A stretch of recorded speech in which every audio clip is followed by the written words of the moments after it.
It's good to see everybody. Before I come and preach this morning, I've asked Dax. He's going to come and he's going to give us his personal testimony and just about what God's doing in his life. And me and since the Koskis have been here, they've been a blessing to the church, and they've grown a lot. And so I just wanted Dax to come and share, and he graciously said yes. And so he's going to come and speak just for a few minutes. So come on, Dax. Okay, so I was thinking the other day, and I've never really sat down and thought about my testimony. And so I got some notes here, and hopefully I don't just look at my notes like a fool and babble on. And before I start, I want to say that there's no wrong way to worship God. As long as you're following God, you're doing your best. You're living through the Bible. That's the way it is. But this is my story. So growing up, I grew up as a Catholic, and I was forced to go to Catholic church, and I hated it. I resented it, and personally, it pushed me away from God.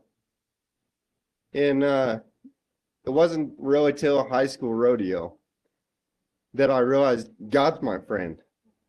God's here to help me. He's on my side. And yeah, God's a big part of rodeo. So in my college days, I continued to rodeo. I wouldn't go to church unless it was a cowboy church at rodeo. And at nights, I liked to party and carry on and be a fool. And I had a friend in college, and he told me, he's like, you don't have to be religious. You don't have to follow a certain church to believe in God. As long as you do it through the Bible, you do it in God's way. He's your father. He wants to accept you. So after college, I kept that in my mind. And after college, did it for a living. I rode bareback horses and broncs on the weekend, all while putting cases of beer away at night, getting in bar fights on the weekend, continue on to carry a fool. That's about when I fell in love with my wife. Sorry. It's the grace of God she's with me. And so I never had a serious relationship to this point. I was jealous. I had anger issues.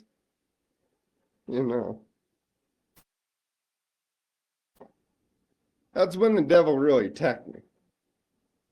I got in a really bad rodeo accident. He took away the one thing that brought God to me. I couldn't ride broncs anymore. Took away the only good thing that I had in my life that I thought at the time. Took away God. Took away what I knew how to do best, and that's ride bucking horses. So that put me in a slump, put me in depression. Just made my issues worse. I was still cowboyed for a living. And one day I brought my Bible with me, cowboy. I got to the top of the hill. I got off my horse. I got on my knees and prayed. I said, I'm a sinner. I need you to follow me. I need you to guide my life. Otherwise, I'm not going to have a life. So very slowly, my life started getting back on track. Jesus showed me his love, his grace.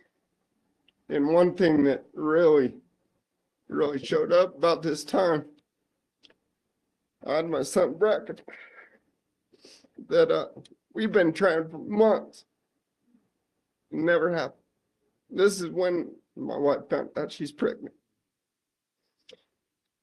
I no longer drink. I've been sober from alcohol for a while now. My issues have substantially declined, non-existent. And although I'm very much a sinner and have my moments, I'm a much better person today because of God. We have a beautiful family that we're raising in a godly way with my best friend. my wife. I can hunt, be in the mountains, do what I love doing. And although, because of physical health limitations, I can't be horseback anymore. And we know I can't ride bucking horse because I tried that last spring.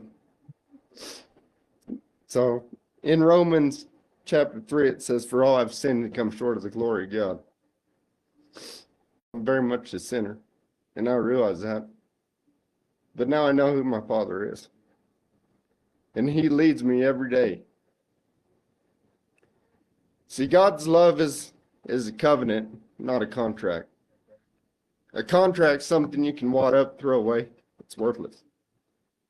But a covenant, say like, if Gunny spilt some Kool-Aid on your camo, you went, "I don't love you, you're not my son." That's not the way covenant love works. Covenant love is always there, and that's the way God's love is for you and I.